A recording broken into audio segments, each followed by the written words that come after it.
네, 할렐루야. 7월 3일 월요일 짱목과 말씀 수다의 시간입니다. 오늘도 이 더위에 함께하고 계시는 우리 모든 지체들을 환영하고 사랑하고 축복합니다. 특별히 연세가 많으셔서 또 몸이 아프셔서 교회 나오지 못한 우리 권사님들 안녕하세요. 권사님들을 이렇게 뵙지 못해서 아쉬운 마음이 있기도 하지만 우리 권사님 이번 더위 잘 이겨내시고 또 선선한 가을이 되면 함께 예배당에 나와서 저 또 얼굴 뵙고 인사드렸으면 좋겠습니다. 건강하세요. 오늘 우리에게 주신 하나님의 말씀은 사무엘하 13장 30절에서부터 39절의 내용의 말씀입니다. 하나님 말씀을 보시겠습니다. 그들이 길에 있을 때에 압살롬이 왕의 모든 아들들을 죽이고 하나도 남기지 아니하였다는 소문이 다윗에게 이르매 왕이 곧 일어나서 자기의 옷을 찢고 땅에 드러눕고 그의 신하들도 다 옷을 찢고 모셔 선지라.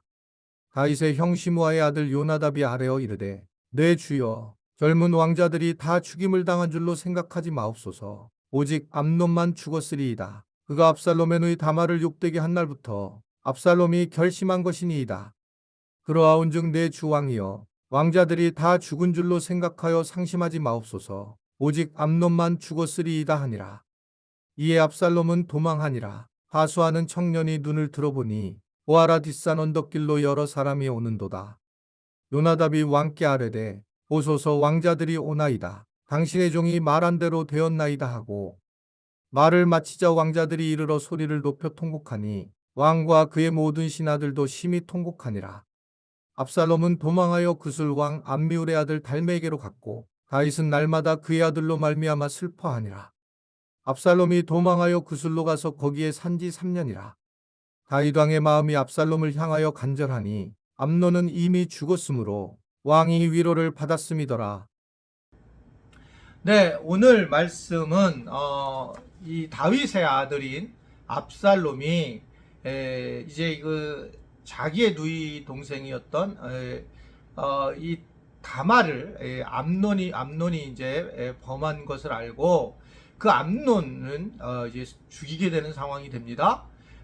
이 소식을 다윗이 이제 듣게 되는데 다윗은 이제 사실은 이 압살롬이 왕자들을 다 죽였다는 소식을 들으면서 이것이 이제 가짜 뉴스라는 사실을 알게 됩니다. 그럼에도 불구하고 암논이 죽었다라고 하는 첫째 아들인 암논이 죽었다는 소식을 듣고 심히 통곡을 하고 결국은 이 압살롬은 이 사실을 알게 되고 나서 이제 그는 급히 도망을 치게 됩니다. 그래서 압살롬 자체는 어떻든 간에 큰 죄를 범하게 되었고 결국은 이제 멀리 도망쳐 갈 것입니다. 이 압살롬이 개인적으로는 열이 받는 일이었죠. 자기의 누이를 범했기 때문에. 그러나 그가 이제 중요하게 생각해야 될 것은 지금 공동체적인 그런 부분이었다. 자기의 어떤 감정대로 다 하게 되면 공동체가 깨질 수밖에 없는 것이 현실의 상황이라는 거죠. 여러분, 사람이 왜 점점 진보를 해야 하는가 라고 하는 것은 우리가 혼자 살지 못하고 어떻든 간에 공동체 안에서 살아가고 있기 때문이라는 것을 기억해야 돼요. 즉 부부라고 하는 또 가족이라는 공동체도 있죠. 거기서도 우리가 이 공동체를 위해서 어떻게 살아야 하는지를 생각하는 게 사람의 도리라고 보여지고 또 교회 안에서도 자기 마음대로 자기의 감정대로 한다면 그 교회 공동체는 제대로 세워질 수가 없죠. 그래서 이 교회 공동체도 결국 내가 어떻게 해야지 교회 공동체가 세워질 수 있을까?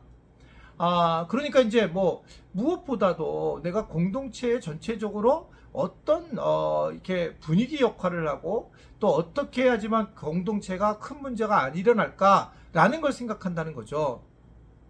제가요 부목사로 있었던 서울 연동교회가 뭐 뜨겁지는 않았지만 그 교회가 굉장히 수준이 높았던 것은 예를 들면 부목사님들이 우리 교회도 마찬가지인데 이제 그 성경 공부를 열게 되면 한 사람한테 만약에 많이 몰리면 그 다음 주에는 전체적으로 n분의 1이 비슷하게 성경 공부에 참여하는 그런 모습을 보이는 거예요, 교인들이. 그래서 이제 목사님들끼리도 갈등하지 않도록 섬기는 걸 제가 본 적이 있습니다. 그걸 보면서 참, 이 전체 공동체를 아끼는 분들이다. 내가 이제 어느 목사님한테 내가 성경 공부를 하고 싶기도 하지만 또 이 목사님이 오히려 상처를 받기도 하고 또 저분이 가지 못하니 내가 하겠다. 그러면서 이제 공동체를 세우는 것을 보게 되었습니다. 이런 사람들이, 이 공동체를 생각하는 사람들이 어떻게 보면 믿음의 사람들이다 라고 생각할 수가 있는 것이죠. 어떻든 간에 이것이 압살롬이 자기만을 생각하면서 큰 실수를 범하게 되었는데, 이 상황에서 이제 그는 외할아버지 그술 왕 달메게로 도망을 가죠. 다윗 왕은 이제 슬퍼하기 시작을 합니다. 다윗이 암논을 잃은 것뿐만 아니라 압살롬까지도 이렇게 되었다라고 하는 것이 너무 슬픈 그런 모습이었어요. 여하튼 압살롬이 이제 도망가지 3년이 지나고 나서 압살롬에 대한 그리움에 사로잡히는 그 다윗의 모습을 이야기를 합니다. 결국은 압살롬이 자기 형제를 죽였음에도 불구하고 그가 돌아오기를 기다리는 그런 다윗의 모습을 우리는 볼 수 있습니다. 여기서 우리가 이해할 수 있는 것은 어떻게 보면 둘째 아들을 기다렸던 하나님의 마음과 흡사해요. 죄를 엄청 지은 거잖아요.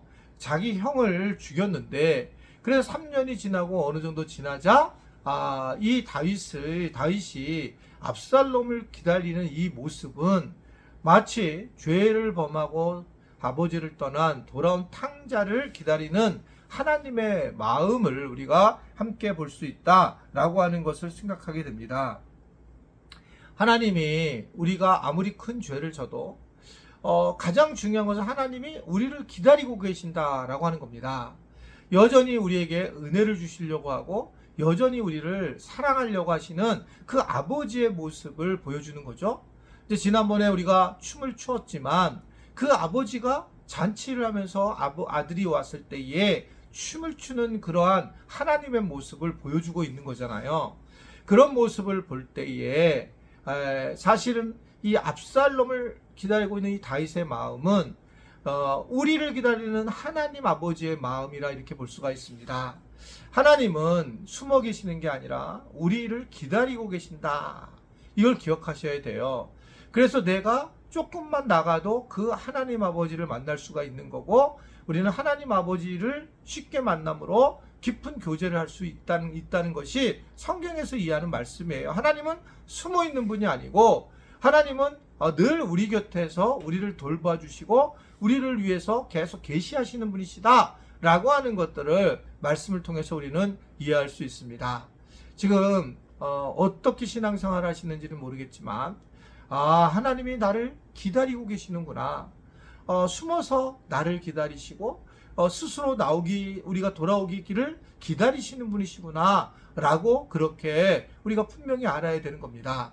아직 교회를 못 나가시고 신앙 안에서 세워지지 못한 분들이 계신다면 돌아와 마음이 고난이여 그러면서 집을 나간 아들이 어서 돌아와 찬송에 있는 것처럼 돌아와서 하나님을 만나는 아버지를 만나는 은혜가 있었으면 좋겠어요. 하나님은 다윗처럼 기다리고 계신다. 이것을 기억하면서 우리 지체들이 다시금 늘 주님께 돌아올 때에 흔쾌히 돌아올 수 있는 그런 기쁨과 은혜를 누리시기를 주님의 이름으로 부탁을 드립니다. 기도하겠습니다. 하나님 오늘도 우리가 이 7월달을 시작하면서 말씀 수다로 함께하게 해주셔서 감사합니다. 이 말씀 수다가 꽤 많은 시간을 지났는데 또 이렇게 여러분들이 함께 나누게 된 것 감사하고 이것을 듣는 분들이 하나님의 은혜와 성령의 기름 부으심으로 충만한 은혜 안에 거하도록 은총 베풀어 주옵소서. 예수님의 이름으로 기도드리옵나이다. 아멘.